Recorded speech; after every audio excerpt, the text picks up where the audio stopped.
Août 1942, un pilote britannique de 44 ans se tient debout devant une cour martiale.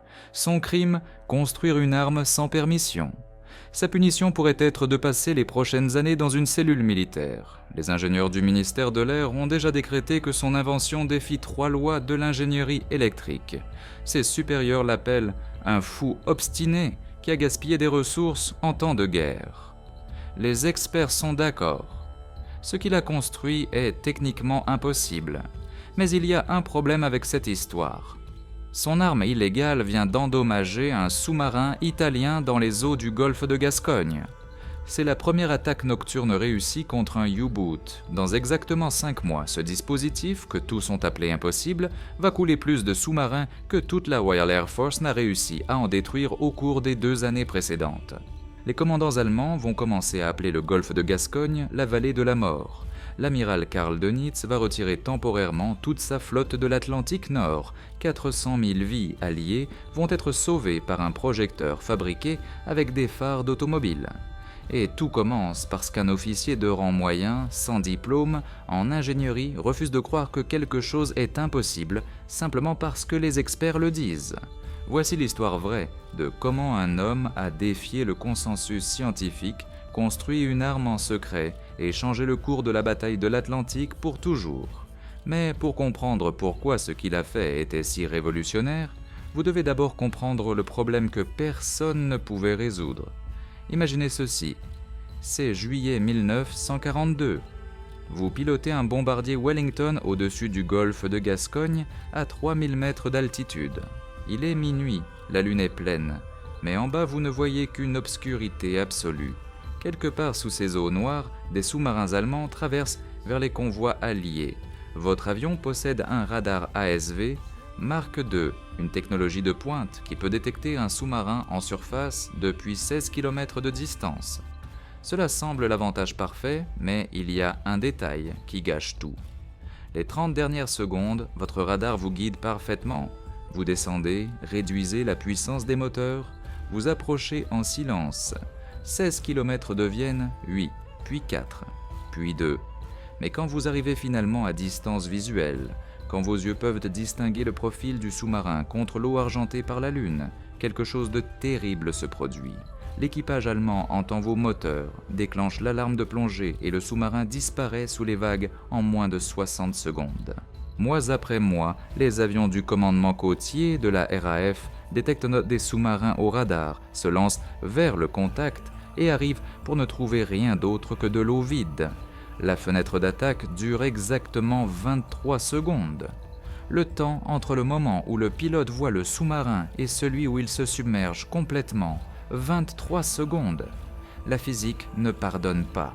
Les statistiques sont dévastatrices. Durant toute l'année 1941, le commandement côtier de la RAF a réussi à couler exactement un U-boot dans le golfe de Gascogne, un seul. Pendant ce temps, les sous-marins allemands massacrent des navires marchands à un taux de 400 000 tonnes par mois. La Grande-Bretagne a des provisions pour 12 semaines. Après cela, la famine. Les Allemands sont en train de gagner et la raison est simple, ils dominent la nuit. Comprenez quelque chose sur les sous-marins de type 7 allemands en combat de surface. Ils sont vulnérables. En surface, ils sont lents, fragiles. Ils ne transportent que 14 torpilles. Submergés, ils sont presque aveugles. Ils avancent à 13 km/h avec des batteries qui meurent après 150 km.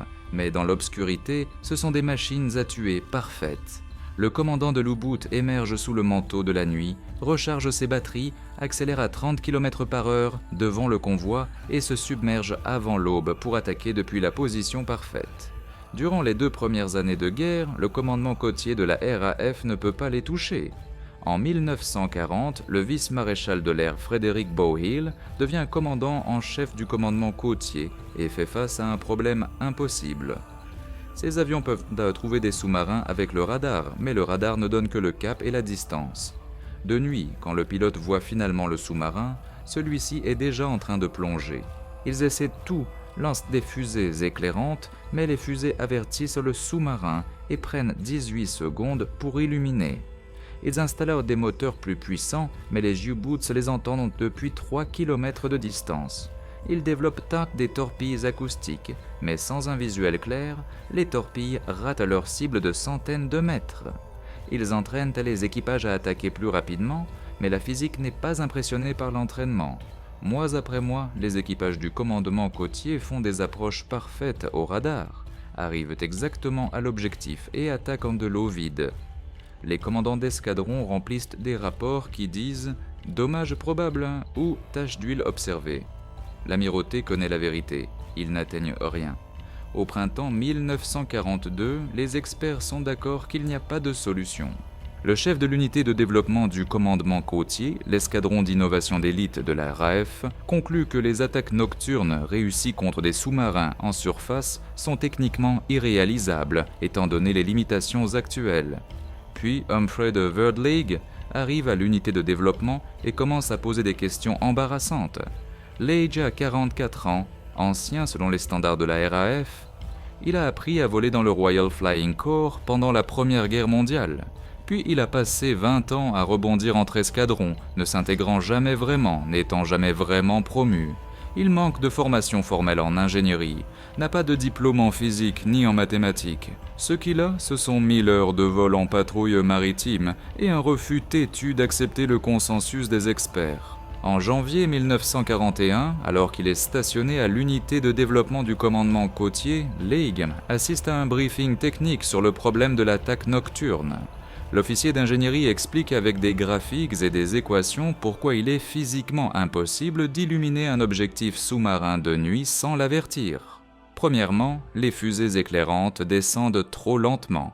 Les projecteurs d'atterrissage consomment trop d'énergie. Les bombes lumineuses aveugleront le pilote. Leigh lève la main. Et si nous montions un projecteur puissant sur l'aéronef et l'allumions à la dernière seconde? La salle reste silencieuse. Puis tout le monde rit.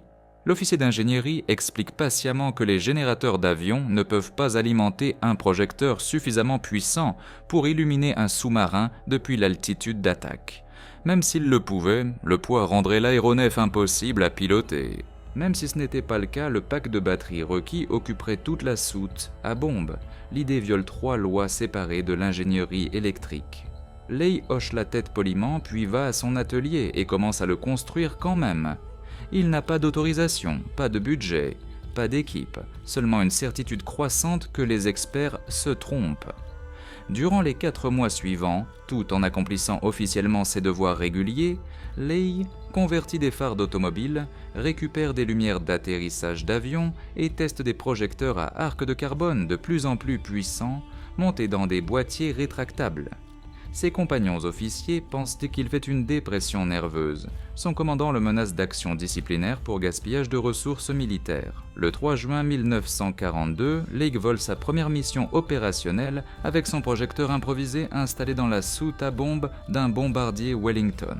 Cette nuit-là change la guerre navale pour toujours, mais avant d'arriver là, vous devez savoir qui était vraiment Humphrey Leigh. Né à Aldershot en 1897, fils d'un vicaire, Leigh rejoint le Royal Flying Corps en 1916 et vole des missions de reconnaissance au-dessus du front occidental. Quand la Première Guerre mondiale se termine, il démissionne de sa commission et disparaît dans la vie civile.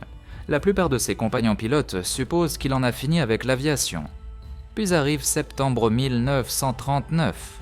La Grande-Bretagne déclare la guerre à l'Allemagne et Humphrey Leigh, 42 ans, entre dans un bureau de recrutement de la RAF et demande son ancien emploi. La RAF est désespérée pour des pilotes expérimentés, alors il passe outre son âge et son manque de décoration de combat. Il l'assigne au commandement côtier, la force de patrouille maritime que tous considèrent comme un poste de seconde catégorie. Alors que les pilotes du commandement de chasse deviennent des célébrités et que les équipages du commandement de bombardement gagnent la gloire au-dessus de l'Allemagne, les équipages du commandement côtier volent des patrouilles interminables au-dessus d'un océan vide, cherchant des sous-marins qu'ils peuvent rarement trouver et presque jamais couler. Leigh ne se soucie pas de la gloire, il se soucie des mathématiques. Durant sa première année de retour en service, il vole plus de 300 heures en patrouille anti-sous-marine, remplit des carnets avec des calculs, portée de détection radar, vitesse d'approche d'aéronef, temps de plongée de sous-marin, distance d'acquisition visuelle. Ses compagnons pilotes pensent qu'il est obsessionnel, Son commandant d'escadron pense qu'il perd son temps, qu'il devrait plutôt boire aux messes des officiers. Mais Lee voit quelque chose que personne d'autre ne voit. Les mathématiques fonctionnent, le temps fonctionne. La seule pièce manquante est la lumière. La percée arrive lors d'une patrouille nocturne de routine. En décembre 1941, Leigh pilote un Wellington quand son opérateur radar capte un sous-marin. Leigh commence son approche. Descente lente, moteur réduit, cap parfait. Puis, à 800 mètres de l'objectif, son copilote détecte un bateau de pêche avec ses lumières allumées. Durant exactement 3 secondes, les lumières illuminent l'eau. En ces 3 secondes, Lee voit la tour de commandement du sous-marin noir contre l'eau argentée par la lune. Puis le bateau de pêche tourne, les lumières s'éloignent et l'obscurité revient. Au moment où Lee atteint la position d'attaque, le sous-marin s'est déjà submergé. Mais Lee a vu suffisamment. Le problème n'est pas la puissance, ou le poids, ou l'ingénierie électrique. Le problème est la durée. Les fusées éclairantes brûlent pendant 30 secondes, suffisamment de temps pour avertir le sous-marin. Ce dont il a besoin, ce sont 3 secondes de lumière intense activée au dernier moment possible. De retour à la base, Leigh esquisse son premier design sur une serviette. Un puissant projecteur à arc de carbone de 60 cm de diamètre, monté dans un boîtier rétractable sous l'aéronef. Le pilote le garde éteint durant toute l'approche radar, maintenant le silence et l'obscurité complète. Puis, à exactement 60 mètres d'altitude et 45 mètres de l'objectif, il actionne un interrupteur. 22 millions de candelas de lumière explosent depuis l'avion, transformant la nuit en jour, figeant l'équipage du sous-marin dans une illumination parfaite, donnant au bombardier précisément 3 secondes pour lancer des charges de profondeur avant que l'U-boot ne puisse réagir. 3 secondes, c'est tout ce dont il a besoin. Le lendemain matin, Leigh demande une réunion avec son commandant et explique son idée. La réponse est immédiate et dévastatrice. C'est complètement illégal selon les spécifications électriques actuelles, également physiquement impossible. Demande refusée. Humphrey Lee le fait quand même. Il n'a pas de permission officielle, pas de budget et pas d'équipe d'ingénierie. Ce qu'il a, c'est l'accès aux ateliers de l'unité de développement du commandement côtier et une tolérance à contre-cœur de mécaniciens qui ont vu trop de bonnes idées mourir dans des comités. Leigh commence avec des phares d'automobile, les modifie, les recable et les monte sur un cadre en bois. Trop faible.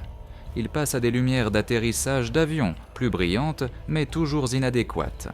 Il a besoin de quelque chose qui peut illuminer une cible depuis 60 mètres dans l'obscurité totale. En mars 1942, Leigh le trouve. Un projecteur naval à arc de carbone de 60 cm conçu pour les cuirasser. Il consomme une énergie qui ferait fondre chaque fusible dans un bombardier Wellington. Les ingénieurs électriciens de la RAF ont raison sur une chose. Le générateur de son avion ne peut pas alimenter ce monstre. Alors Leigh n'utilise pas le générateur. Il conçoit un pack de batteries massif, le connecte directement au projecteur et installe tout l'assemblage dans un boîtier rétractable qui se déploie sous le fuselage comme une bombe. Le Leigh Light, comme d'autres pilotes l'appellent par moquerie, ajoute 360 kg au poids de l'avion et réduit la charge de bombe de 4 charges de profondeur. Son commandant découvre le projet en mai 1942. La confrontation est explosive. Vous avez violé 3 directives séparées du ministère de l'Air. Vous avez gaspillé des ressources terrestres. Vous avez installé de l'équipement non autorisé sur des aéronefs opérationnels.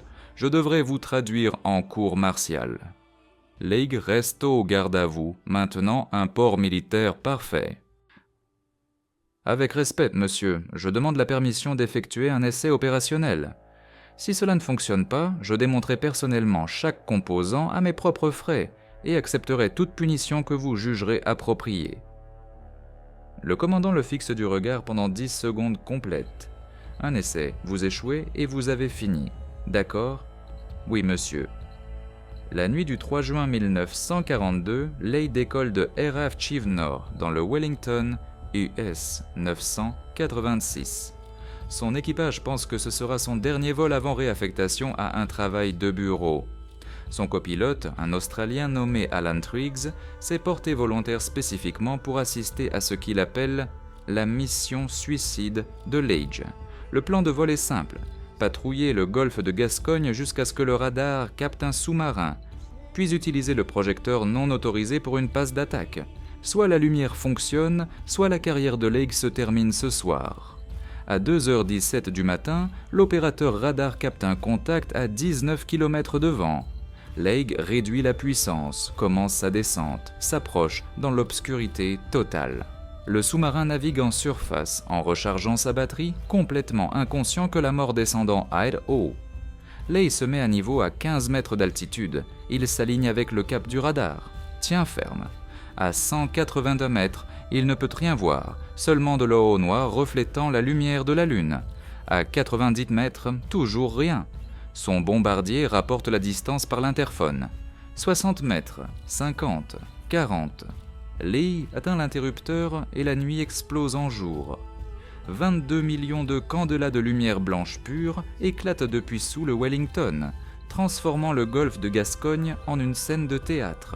Là, figé dans une clarté parfaite, se trouve le sous-marin italien Luigi Torelli. Équipage se jetant sur le pont, tour de commandement brillante, sillage s'étendant blanc derrière elle. Le bombardier de Lake n'a pas besoin d'instructions, les charges de profondeur tombent. 3 secondes plus tard, la lumière s'éteint. Le sous-marin survit, mais il est estropié, incapable de plonger, capturé par des navires de surface. Le lendemain matin, Lake transmet à la base avec 4 mots. Le dispositif fonctionne parfaitement. 2 jours plus tard, Lake se tient devant un conseil de révision au quartier général du commandement côtier. Présents sont son commandant de station, 2 ingénieurs du ministère de l'Air, un représentant de l'Amirauté et le maréchal en chef de l'Air Philippe Joubert de La Ferté, le commandant en chef nouvellement nommé du commandement côtier. L'atmosphère est hostile. L'ingénieur senior du ministère de l'Air ouvre l'attaque. Chef d'escadron Lei, votre modification non autorisée viole la section 7, paragraphe 4 de l'ordre du ministère de l'Air 1940 et 1-6, qui interdit expressément l'installation d'équipements électriques non standards, excédant la capacité du générateur. Vous avez contourné les systèmes de sécurité, installé des batteries non approuvées et créé un risque significatif d'incendie. Ce dispositif devrait être retiré immédiatement du service. Lake reste debout. Avec respect, monsieur, le dispositif a illuminé avec succès un objectif sous-marin et permis une attaque qui a endommagé un navire ennemi. Le représentant de l'Amirauté intervient. Endommagé, pas coulé, vous avez estropié un sous-marin italien qui a été par la suite capturé par des navires de surface. Félicitations, vous avez créé une pénalité de poids de 360 kg qui réduit notre charge de bombes pour accomplir quelque chose que nos destroyers auraient pu accomplir de toute façon. Parce que j'ai attaqué avec des charges de profondeur d'entraînement, répond Lage. En configuration opérationnelle avec charge d'armes complète, l'objectif aurait été détruit. La salle explose. 3 officiers commencent à crier simultanément. Le commandant de station exige de la documentation. Les ingénieurs insistent sur 3 mois de tests de sécurité. Le représentant de l'Amirauté remet en question toute la prémisse des attaques nocturnes. Lee reste au garde à vous, ne disant rien pendant que sa carrière brûle autour de lui. Alors le maréchal en chef de l'Air Joubert lève une main. La salle devient silencieuse. Joubert est commandant en chef du commandement côtier depuis exactement 8 jours. Il a pris le commandement le 5 juin, 2 jours avant la mission non autorisée de Lage. C'est un pragmatique qui a passé la dernière semaine à examiner des statistiques qui le rendent physiquement malade. Un sous-marin coulé dans le golfe de Gascogne, en tout 1941. Pendant ce temps, les U-Boots coulent 60 navires alliés par mois. Joubert regarde directement Lee. Combien de sous-marins pourriez-vous couler par mois si je vous donnais 10 aéronefs équipés de ce dispositif? Lee n'hésite pas. 5, monsieur. Minimum. L'ingénieur s'étouffe presque. C'est absurde. Vous avez effectué exactement un essai. 6, interrompt Joubert. Je me contenterais de 6 sous-marins si je pouvais en couler un par semaine. Il se tourne vers son personnel. Messieurs, j'ai examiné le dossier de service du chef d'escadron Lake. 1000 heures de patrouille maritime, 2 ans dans l'unité de développement, 0 incident disciplinaire jusqu'à ce qu'il ait enfreint les règlements, parce que les règlements l'empêchaient de gagner la guerre. Maintenant, vous pouvez passer 3 mois à tester son dispositif pendant que les U-Boots coulent 200 autres navires marchands. Ou vous pouvez installer son projecteur sur chaque Wellington disponible de l'escadron 172 et voir ce qui se passe. Je choisis l'option 2. La salle explose à nouveau, mais cette fois, Joubert le permet. Après 30 secondes, il se lève. Tous deviennent silencieux. Chef d'escadron, Legge, vous êtes par la présente promu commandant d'escadre et assigné au commandement de l'escadron 172. Vous équiperez votre escadron avec votre dispositif de projecteur et effectuerez des patrouilles opérationnelles, commençant au plus tard le 1er juillet. Vous entraînerez vos pilotes personnellement. Vous présenterez des rapports de pertes hebdomadaires directement à mon bureau. Vous prouverez que votre dispositif fonctionne ou accepterez la responsabilité totale pour avoir gaspillé des ressources en temps de guerre. D'accord? Oui, monsieur. Rompez. Alors que Leigh sort de la salle, le représentant de l'amirauté fait une dernière protestation. Monsieur, avec respect, nous basons la doctrine opérationnelle sur un essai partiellement réussi d'équipement non autorisé, conçu par un officier sans qualification d'ingénierie. Joubert l'interrompt. Savez-vous quel est notre taux de succès actuel pour les attaques nocturnes contre les sous-marins? 0,3%. Ce n'est pas une doctrine, c'est du bruit statistique. Le commandant d'escadre Legge vient de nous donner notre première attaque nocturne confirmée en 2 ans. Je préfère des amateurs plutôt qu'un échec expert n'importe quel jour de la semaine. Et ici, avant de voir comment la lumière illégale de Legge a changé la bataille de l'Atlantique, laissez-moi vous poser une question. Vous a-t-on déjà dit que quelque chose était impossible pour découvrir ensuite que ce ne l'était pas? Laissez-le-moi dans les commentaires. J'adore lire des histoires de gens qui ont défié l'impossible. Maintenant, retour au commandant d'escadre Legge et comment son invention a commencé à couler des sous-marins. L'escadron 172 reçoit son premier Wellington, équipé du Leigh Light le 15 juin 1942. Pour le 1er juillet, 12 aéronefs portent la modification. Aucun des pilotes ne croit que cela fonctionnera. Le lieutenant de vol, Norman Marrington, exprime ce que tous pensent durant le briefing.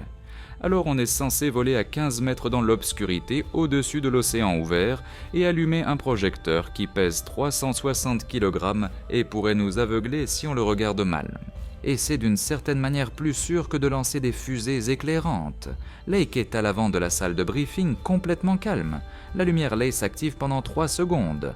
En ces 3 secondes, ils auront une vision parfaite d'un sous-marin en surface. À distance d'attaque, leur bombardier aura une cible claire. L'équipage du U-Boat sera figé de stupeur, incapable d'opérer les canons de pont ou d'atteindre l'écoutille. Ils largueront leurs grenades sous-marines et seront partis avant qu'ils ne se reprennent. C'est la théorie. Maintenant on la teste. La première perte arrive plus vite que quiconque ne s'y attend. Le 5 juillet 1942, exactement 1 mois après le premier essai de Lake, l'officier pilote Wiley B. Howell décolle de RAF Chivenor pour une patrouille nocturne de routine. Howell est un volontaire américain de 22 ans, effectuant sa 8e mission avec l'escadron 172. Il n'a jamais utilisé la lumière Lake en combat. À 23h34, son opérateur radar capte un contact U-502, un sous-marin type 7C, commandé par le capitaine-lieutenant Jürgen von Rosenstiel, revenant d'une patrouille réussie dans les Caraïbes. Le sous-marin navigue en surface, faisant 30 km/h.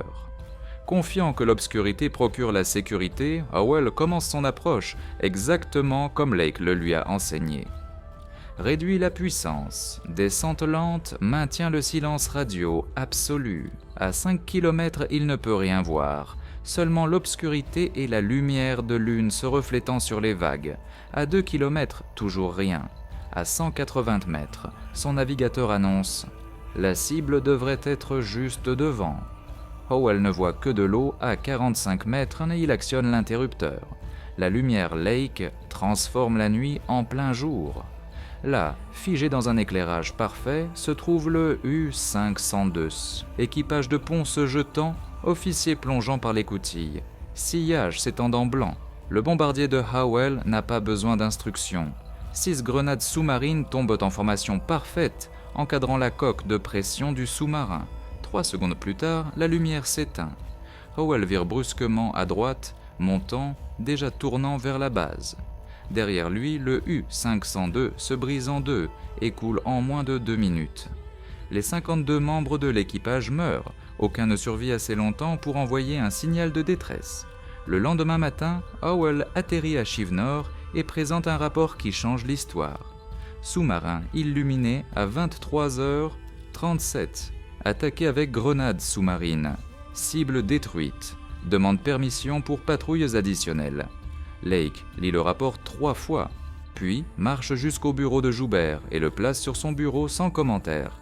Joubert le lit une fois, puis décroche son téléphone et appelle le ministère de l'Air. Joubert à l'appareil. « Je veux des lumières Lake installées sur chaque Wellington du commandement côtier, pas le mois prochain.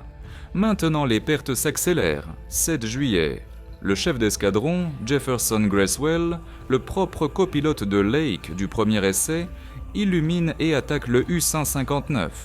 Endommagé au-delà de toute réparation, le sous-marin boite jusqu'au port et ne retourne jamais en mer. 13 juillet, U-751, pris au piège, rechargeant en surface, coulé lors d'une attaque. 16 juillet, U-335, détruit dans le golfe de Gascogne, aucun survivant. Pour où le commandement côtier de la RAF coule plus de sous-marins dans le golfe de Gascogne que durant les 12 mois précédents combinés. Les commandants de U-boot cessent d'émerger de nuit. L'amiral Dönitz émet des ordres d'urgence. Tous les navires rechargeront les batteries durant les heures de lumière du jour uniquement. Les opérations de surface nocturne sont suspendues jusqu'à nouvel ordre.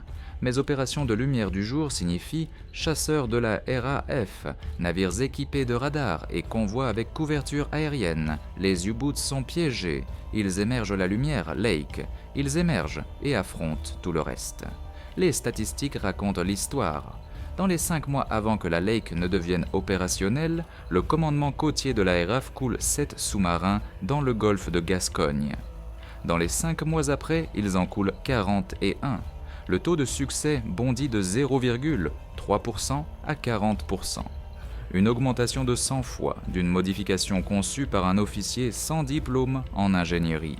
La nuit du 7 au 8 juin 1944, l'officier de vol Kenneth Owen Moore porte la technologie Loose Lake à son expression maximale. Moore est un Canadien de 22 ans, pilotant un B-24 Liberator depuis RAF Shivnor en jour J+1. Sa mission patrouiller les approches de la Manche et empêcher les U-boots d'attaquer la flotte d'invasion de Normandie. À 21h17, le radar de Moore détecte un sous-marin. Il s'approche dans l'obscurité totale. Active la lumière Lake à 45 mètres. Illumine le U-441 et largue 6 grenades sous-marines. Le sous-marin coule en 90 secondes. Moore tourne vers la base. Alors, à 2h39 du matin, exactement 22 minutes après, son radar détecte un second sous-marin. Répète l'approche. Active la lumière. Le U-413 explose dans une boule de feu visible depuis 30 km de distance. Moore atterrit à Shivnor avec cette entrée dans son registre de combat. Repérer 2 sous-marins couler les mêmes. Pour cette mission, Moore reçoit l'ordre du service distingué et l'étoile d'argent américaine. Ses artilleurs et navigateurs reçoivent des croix de vol distinguées. Le Liberator reçoit une nouvelle couche de peinture et un nouveau surnom, Tueur Moore. Si vous êtes surpris de voir comment l'invention non autorisée d'un homme a changé la bataille de l'Atlantique, vous devez savoir que ce ne fut pas un cas isolé. L'histoire militaire est pleine d'innovateurs qui ont défié l'impossible. Si vous appréciez ces histoires, donnez-moi un like et abonnez-vous à la chaîne pour plus d'épisodes comme celui-ci chaque semaine. Maintenant, le chapitre final. Qu'est-il arrivé à Humphrey Lake après la guerre ? À la fin de la Seconde Guerre mondiale, des lumières Lake avaient été installées sur 18 aéronefs à travers le commandement côtier de la RAF, les escadrons de la Force aérienne royale canadienne et les bombardiers de patrouille de la Marine des États-Unis. Le dispositif contribua directement au naufrage de 212 U-boots, plus d'un quart de tous les sous-marins allemands perdus dans l'Atlantique. L'amiral Karl Dönitz écrivit plus tard dans ses mémoires: l'introduction des aéronefs avec projecteurs rendit impossible d'opérer efficacement de nuit. Cette seule arme, plus que toute autre, nous força à abandonner nos tactiques de meute de loups et nous coûta la bataille de l'Atlantique. En 1943, un commandant de U-boot, capturé après que son sous-marin fut illuminé et détruit par une lumière, Lake, dit à ses interrogateurs « Nous l'appelions Das Todeslicht, la lumière de la mort. Tu naviguerais en surface, confiant dans l'obscurité. » Et alors Dieu lui-même actionnerait un interrupteur et te transformerait en cible. Cela durait 3 secondes. C'était suffisant. La technologie sauva un nombre estimé de 400 000 vies de marins, alliés et marchands. Humphrey Lake ne reçut pas de reconnaissance publique durant la guerre. Son invention demeura classifiée jusqu'en 1946. Quand la guerre se termina, il continua à servir dans la RAF, se retirant finalement comme commodore de l'air en 1962. Il refusa chaque demande d'entrevue, déclina chaque invitation pour parler lors de conférences militaires. Quand le musée de la RAF demanda la permission d'exposer son prototype original d'atelier, il répondit « Le dispositif fonctionna parce que de bons hommes le pilotèrent. Racontez leurs histoires, pas la mienne. » Lake mourut le 19 novembre, de 2000, à l'âge de 83 ans. Sa nécrologie dans le Times occupa 4 paragraphes, principalement sur son service administratif dans les années 50. La Lumière Lake obtint une phrase, mais en 2008, la RAF installa finalement une exposition permanente sur la Lumière Lake au musée de la RAF à Hendon. La pièce centrale est le prototype original d'atelier de Lake, le projecteur improvisé construit avec des pièces d'automobile et des lumières d'atterrissage récupérées, maintenues avec du fil de fer et de l'espoir. En dessous, une plaque dit « Conçu en violant les règlements, construit sans autorisation, installé contre des ordres directs, sauva 400 000 vies. » Wiley B. Howell, le jeune Américain qui obtint la première perte avec la lumière Lake, devint plus tard capitaine Howell, commandant le porte-avions USS Bennington. En 1965, lors d'une réunion de survivants de l'escadron 172, il rencontre un commandant d'escadre, âgé Lake, et lui dit « Monsieur, grâce à vous, j'ai vécu assez longtemps pour me marier, 300 autres pilotes aussi. Nous vous devons tout. » Lake sourit et secoue la tête. « Vous ne vous devez tout qu'à vous-même. Je vous ai seulement donné une meilleure lampe torche. La leçon n'est pas subtile. » Humphrey Lake n'avait pas de diplôme en ingénierie, n'avait pas d'autorisation officielle, n'avait pas de consensus d'experts. Ce qu'il avait était un problème qui nécessitait d'être résolu et le courage d'ignorer tous ceux qui disaient que cela ne pouvait pas être fait. Les experts avaient tort. Les règlements avaient tort, la doctrine T établie avait tort. Et un chef d'escadron d'âge moyen avec un phare d'automobile et un rêve avait raison. Parfois, les mots les plus importants dans l'histoire militaire ne sont pas « oui, monsieur » ou « suivant les ordres ». Parfois, ce sont « regardez ceci ». Et en parlant de défier l'impossible, sur l'écran en ce moment même, il y a une autre vidéo sur un innovateur militaire qui changea l'histoire quand personne ne croyait en lui. Ne la manquez pas. Mais avant que vous partiez, laissez-moi une chose dans les commentaires. Quelles autres histoires d'innovateurs militaires voulez-vous que je raconte ? Je lis chaque commentaire.